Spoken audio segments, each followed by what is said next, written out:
This is WPTA TV Fort Wayne, a Pulitzer Broadcasting Company station.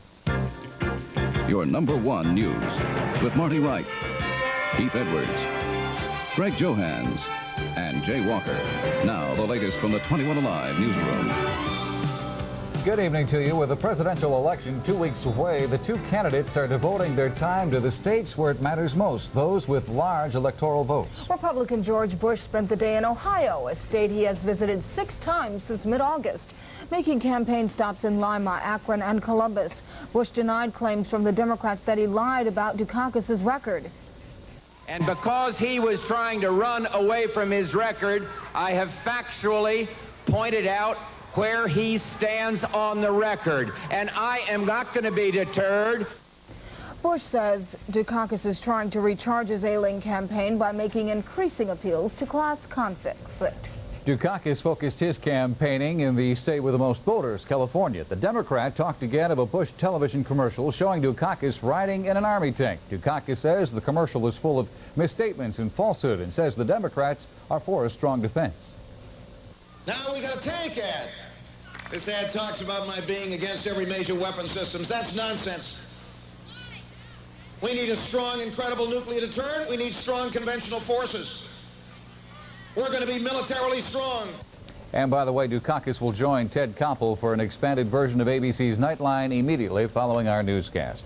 Our exclusive 21 Alive Gallup poll shows the team of Bush and Coyle with a good lead over Democratic challengers Dukakis and Benson.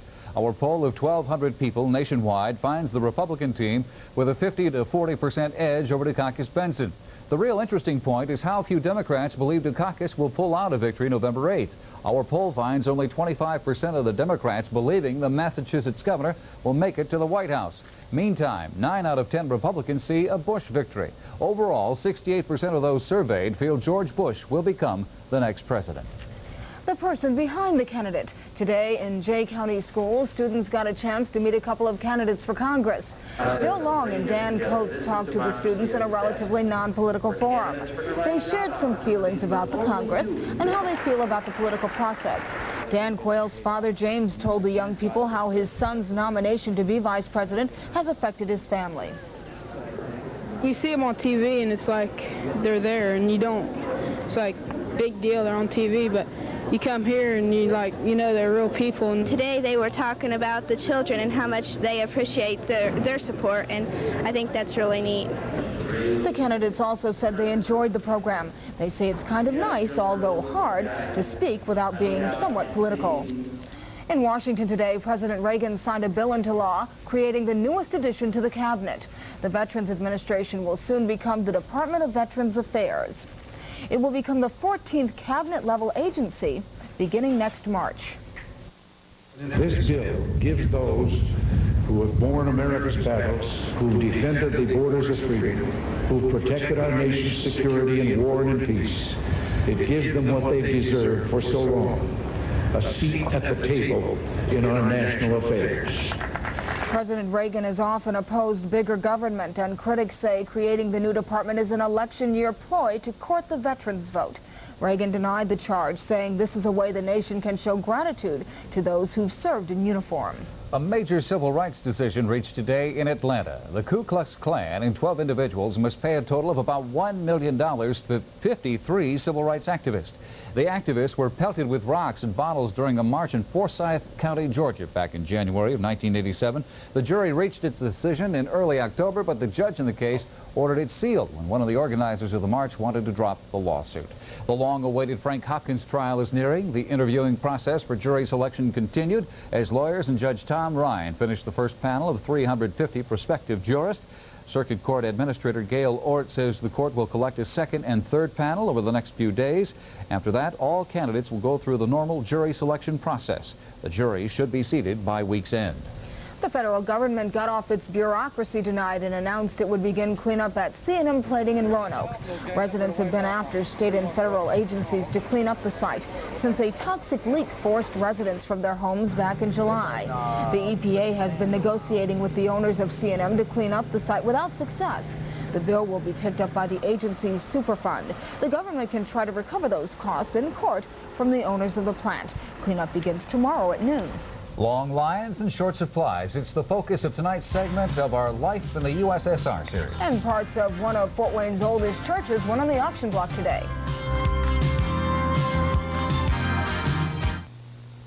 Eye for Clothes is not just a store, it's an obsession. Designer clothes at discount prices. Eye for Clothes in Covington Plaza. Jim Bostwick Pontiac is moving. In a few weeks, we'll be at our new location on Illinois Road. But before we move, we need to move our remaining 1988 Pontiacs. This will be our big sale of the year. Any reasonable offer will be accepted. This is your chance to buy an 88 Pontiac at below invoice. It's like a tent sale and a tax sale all at the same time. We'd like to move an 88 Pontiac to your house during Jim Bostwick Pontiac's moving sale. Jim Bostwick Pontiac, downtown Main at Bar. You know, finding a good deal on a meal isn't easy. But here's a tip.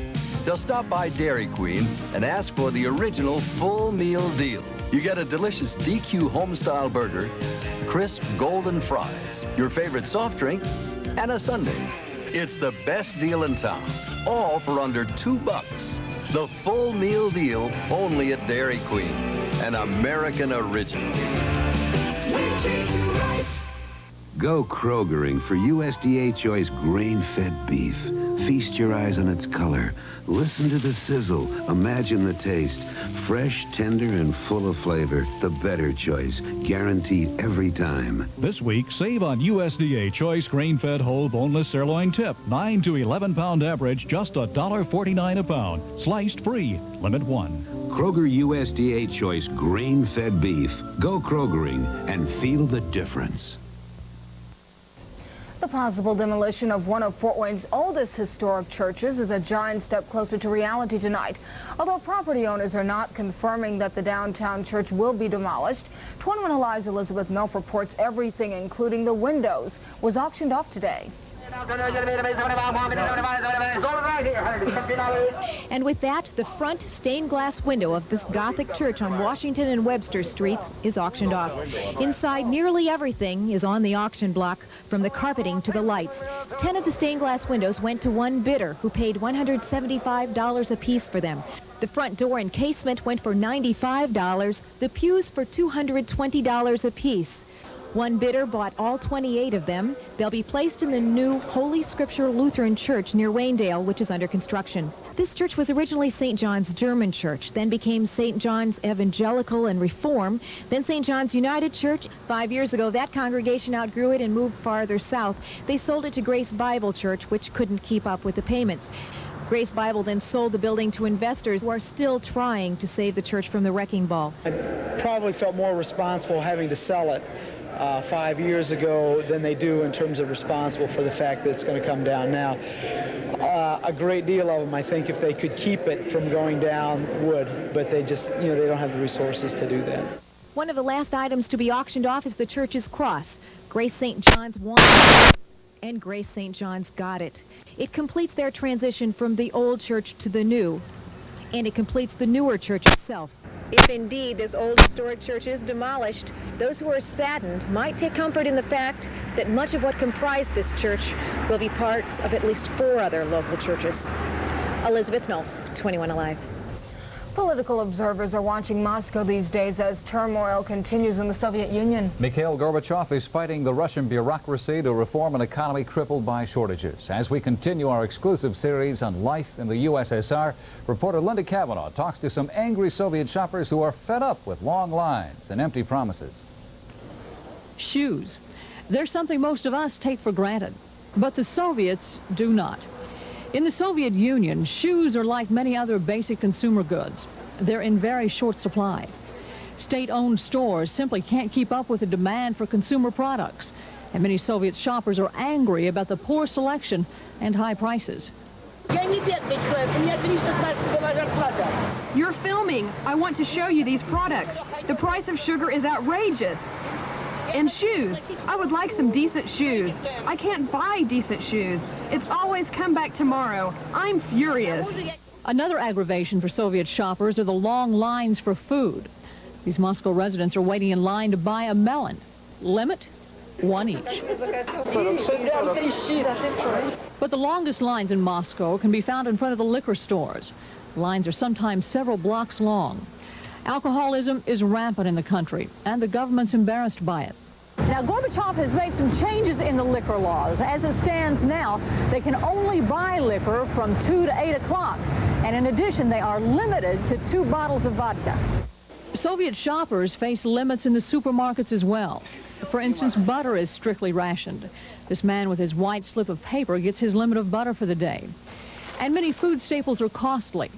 10 eggs, for instance, cost 1 ruble 30, a little over $2. The average Soviet only brings home about $300 a month, so $2 is a big chunk of that. Not surprisingly, many shoppers are unhappy.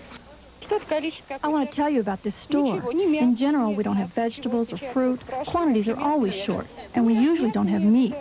Soviet citizens may be upset over the continuing shortage of consumer products, but they are happy about some other changes taking place under Gorbachev. We'll find out what Soviets think of their newfound political freedom as our series continues. This is Linda Cavanaugh reporting. The man who invented the Jarvik cart. We'll meet him and have Jay Walker's midweek forecast when we come back.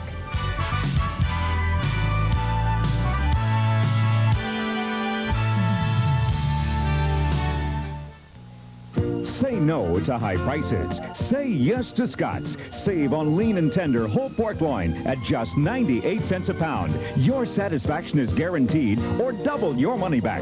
Clean up with savings on Sunlight detergents, Caress bath soap, Snuggle softener, and Surf liquid laundry detergent. Get a 128-ounce jug for just $4.49. You save $1.50. Say yes to Scott's, your low price leader.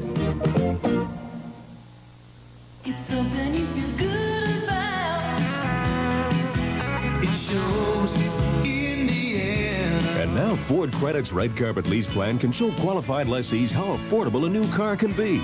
With a Red Carpet Lease, your monthly payments may be lower than conventional car financing plans. More car, more options for about the same monthly payment thanks to Ford Credit. See your quality Ford dealer today. Ford dealers and you, your quality shows.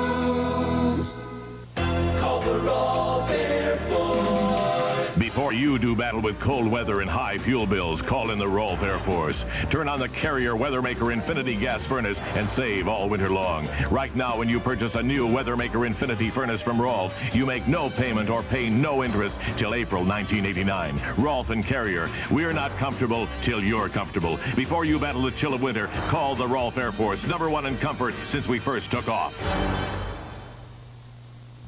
First National Bank and Trust. Your name again, We don't please? really handle those problems in this department.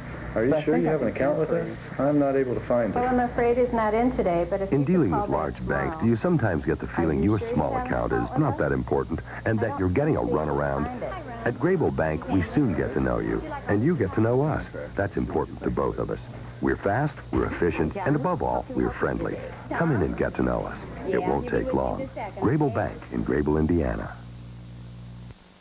Will we see some more sunshine tomorrow? Yeah, we got plenty of sunshine lined up for tomorrow. Temperatures about the same, somewhere in the same area, and not as much wind, which will make it seem much nicer. Today's wind made it feel like the middle of December instead of the middle of October. As we reached only a high today of 45 degrees. That was after our overnight low dropped to 28. There you see a year ago at this time, a little bit on the warmer side. Our record high of 82 was set back in 1963, with our record low of 23 set back in 1960. The current temperature under skies that are cloudy, 36 degrees. Winds out of the northwest, they're at 12. Our humidity, 54%. The barometer is rising from 29.92. And no precipitation recorded at Bearfield as our high temperatures around the Hoosier Land today were about 15 to 20 degrees below the normal for this time of the year. 39 degrees, a cool spot at South Bend, mid-40s throughout much of northern Indiana, mid-50s through the central part of the state. Evansville climbed to a high today of a comfortable 62 degrees, while over in western Ohio, temperatures range from the upper to mid-50s in the southwest to the low 40s in the northwest part of the Buckeye State. Our current readings now over the Hoosier State are right around the mid to upper 30s through northern, central parts of the state. Down south, they're in the mid-40s. Western Ohio has temperatures ranging from the upper 30s to the mid-30s, so a little bit cooler over there. As you can see from our satellite picture, still clouds wandering across the northern part of the state and up through the Great Lakes region. Clear skies through central parts of the state, a few clouds in the southwestern Indiana, but for the most part, clear skies over much of Indiana. For tonight, clear skies over much of the nation across the Gulf Coast region. Some clouds moving through the Central Plains states. Also some clouds moving through the Pacific Northwest, all part of a system that will be affecting our weather probably toward the latter part of the weekend. And in the Southwest, they had a very nice day. Lots of sunshine, clear skies now, and they had some hot temperatures in the Southwest today, and they also had some warm temperatures across the Gulf Coast region. Very cool, though, up through the northern plains, through the Great Lakes, up into the northeast. Snow is now falling, mainly lake effect snow through parts of New York, up into Michigan, where they're expecting up to about 6 inches in some areas. Snow falling also up into parts of Wisconsin and also Illinois, but most of it very light. South Bend is also reporting some light flurries at this time. Very calm weather day, though, around much of the nation, with temperatures fairly seasonal, except for the northern plains, the Great Lakes, and the Northeast, where it was much cooler. Our weather maker continues to be this low pressure and high pressure moving in from the plain states, both the combination of the winds around those two systems bringing down cool Canadian air over the Great Lakes and much of the nation's midsection. We have a weak frontal system moving through the Tennessee Valley in the northern areas of the Gulf Coast states, and it's producing some showers through parts of Tennessee, Kentucky, and into eastern or western areas of the Carolinas. Mostly light shower activity, though. By tomorrow, the high moves off to our east, and we can expect that that low up into southeastern Canada will move off the coast. With the high now moving off to our east, we'll start to see a little bit of a warm-up, mainly in the form of moisture coming up from the Gulf Coast. Also, we'll keep an eye on this system as it continues to move toward the Great Lakes. We expect it'll be affecting our weather toward the latter part of the weekend. Mostly sunny skies, though, on tap for tomorrow. Here's how my forecast shapes up. Tonight, under mostly cloudy skies,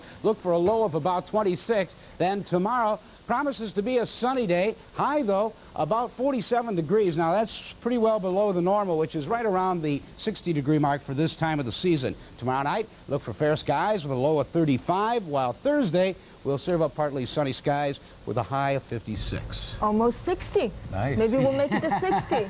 And that could mean lead to 70, maybe. Or better things. We won't hold our breath. But I doubt it. Okay. Thank you, Jay. The man who invented the artificial heart got to meet one of its recipients today. Dr. Robert Jarvik spent some time with Ross Lawson in the intensive care unit at Lutheran Hospital. Lawson received an artificial heart October 7th and a human heart about a week later. In the future, Jarvik sees artificial organs becoming hybrids, where there's a combination of living tissues used together with an artificial substrate, such as taking cells that can be grown on a membrane and encapsulated or otherwise supported, so that can be used and combine the biological effects of those cells and their particular chemical reactions that the cells can do together with an artificial method of supporting those cells. Jarvik is in town for a symposium tomorrow on cardiology and cardiovascular surgery. Great lip syncing there, didn't you think? Yeah, really. In sports, Greg has a home run hitting contest in tonight's challenge. Oh, boy. And we'll take a look at a big game in high school hockey. Sports is next. In 1971, the average license plate tax was $30. But as the cost of cars skyrocketed, so did the tax. A loan to buy a car is one thing. A loan to pay for a license plate is ridiculous. John Mutz says enough. That's why, as your governor, he wants to cut the tax by $38 million. You see, keeping taxes low is nothing new to John Mutz. He's worked for 20 years to keep Indiana one of the 10 lowest taxing states in America. John Mutz and Steve Goldsmith. It's a question of fairness. When you compare Chevy's Beretta and Chevy's Corsica with Ford's Tempo, most people in Northeast Indiana have found there's no comparison. This year, more people are buying Corsica, fewer are buying Tempo, and Beretta outsells Tempo by a wide margin.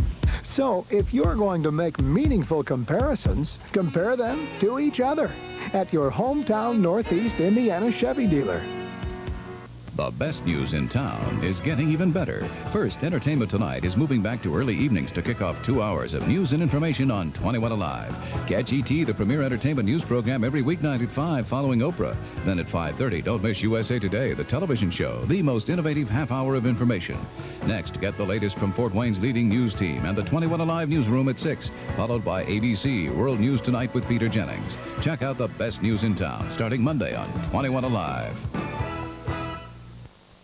some fast high school hockey action. Yeah, some good stuff, as a matter of fact. A couple of unbeaten teams battled tonight for first place in the Fort Wayne High School Hockey Association, and New Haven beat Northrop 7-3. New Haven on the attack here. They've got the puck. Behind the net they go. They send it out to West Hagmeyer in the slot. Comes in. His shot is saved, and so is the rebound. New Haven controls it again. Comes back out to Tagmeyer. He skates in. Another shot is saved, and Northrop clears it. Later on, John Wright with the puck skates through 3 defenders in on goal. A shot, save, a scramble in front, and Chad Meredith pokes it in for the score to make it 5-2 New Haven. Northrop gets robbed here. Bill Borders passes to Ben Seeland. He stuffs it in. The goalie pushes it out with his hand. The refs don't see it. No goal, they say. But New Haven goes on to win this one 7-3. Another game tonight, New Haven beat Wayne 8-4. In the NHL tonight, Wayne Gretzky and the Kings are tied with Gretzky's old team, Edmonton, 1 apiece. Montreal tied Boston. Chicago down Quebec 7-4. Pittsburgh over Calgary. Buffalo 7-4 over New Jersey. And Toronto down the Islanders 4-3. Former Cincinnati Bengal running back Booby Clark is dead. The team's 3rd all-time rushing leader died in Florida today, reportedly from a blood clot in his lungs. He was 37 years old. The fortunes of Canadian sprinter Ben Johnson continued to slide after losing his 100-meter gold medal at the Olympics. Today, Johnson was charged after a motorist told police that a man in a black Porsche pointed a gun at him on a highway. Police traced the license plate of that car to Johnson's sister, and a couple of weeks ago, Johnson was arrested. He'll plead his case next spring. Some baseball news. Tony La Russa of the Oakland A's has been named American League Manager of the Year by the Baseball Writers Association, and baseball's all-time strikeout leader, Nolan Ryan, is one of 9 players who filed for free agency today. Tonight on I Challenge Greg, a home run hitting contest against some 15-year-old students from Bishop Dwenger who grew up playing Little League Baseball together. Who can knock it over that fence 290 feet away? It's a chance for these guys to act like Jose Canseco. We just saw other people playing it, and then we just decided to play it, and we've been playing it for about 4 years, ever since we could hit the home runs. It's a different kind of swing, isn't it? Well, yeah, you gotta swing up and put a little bit more power into it to get it out. Anything other than a homer is an out, and we each get 3. Brian Baker, who led the league in homers 3 of the past 4 years, gets none this time. Mike Schreck hits 4 of them over the fence to take the lead. Jim Sullivan sends the guys to the fence for his only homer of the day. Steve Yagi is shut out, nothing close. And I can't hit anything but line drives. This one has a chance, but watch Mike Schreck. He jumps over the top of the fence to rob me of a dinger. With Schreck holding the lead, Jason Tone steps to the plate and starts knocking them out. This one hits a house 360 feet from home plate. Jason follows with a couple to left field and later one to right. It's obvious he's into a groove. That ties him with Schreck. But Jason's not done. He hits 2 more homers before he's finished and wins the challenge with 6 home runs. If you've got a challenge for me, write it down along with your name, address, and phone number and send it to I Challenge Greg, Box 2121, Fort Wayne. Tonight's stumper's about a former great with the Baltimore Orioles. Who's number 20? Did the Orioles retire in 1972? Number 20. Great player. Well, that was before my time. How about yours? No. This is the player. That's right. I should? Yeah. Home run hitter. FB. No, FR. His own question in blue. Okay. All right, thank you. Initials. In Money Matters tonight, the stock market was mixed. The Dow Jones Industrial Average rose 3 points. Trading was moderate as 155 million shares changed hands. Now some local issues as supplied by A.G. Edwards. Koppel goes face-to-face with Michael Dukakis as only Koppel can. A penetrating live interview on a special 90-minute Nightline. Tonight.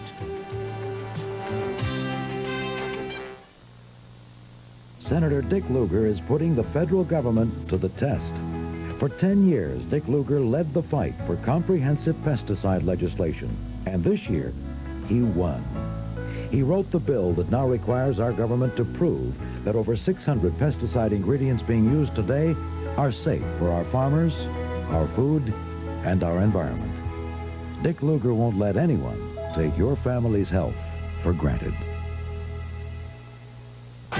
only Fort Wayne's largest new car dealer could bring you this year's best car value. Now at Fort Wayne Lincoln Mercury, buy a new '89 Topaz loaded for just $99.99. You get a fully equipped four-door with power steering, air, stereo cassette, and tilt wheel for just $99.99. Over 40 in stock, but they're going fast. Get the year's best value on a new Topaz, just $99.99. Only from Fort Wayne's largest new car dealer. Fort Wayne Lincoln Mercury. On Coliseum across from Glenbrook. Monday's child is fair of face. Tuesday's child is full of grace. Wednesday's child made out like a bandit at Highland's Wednesday Only sale. For one day only, get this sharp 3-beam compact disc player with wireless remote, just $167, and this Franklin electronic spell corrector, only $48. So mark your calendar for Highland's Wednesday Only sale, because after Wednesday, it's all over, baby. Highland, nobody gives you more, and nobody but nobody sells for less. Michael Dukakis has opposed virtually every defense system we developed. He opposed new aircraft carriers. He opposed anti-satellite weapons. He opposed 4 missile systems, including the Pershing II missile deployment. Dukakis opposed the stealth bomber and a ground emergency warning system against nuclear attack.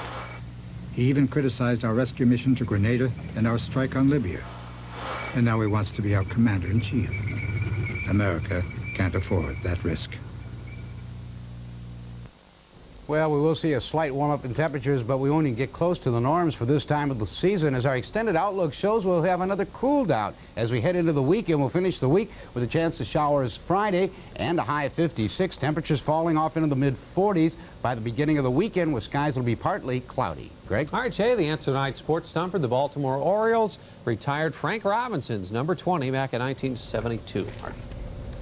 I got another one. Yeah, right. you Okay. got it right. All right. Pat yourself on the back. Thanks for joining us for the late edition. Victor Locke and Jeff Gilbert think I will. We'll have the latest local news, weather, and sports tomorrow morning at 6:15. Cheap Thrills online. Stay tuned for an expanded version. Forget it. Of ABC's Nightline.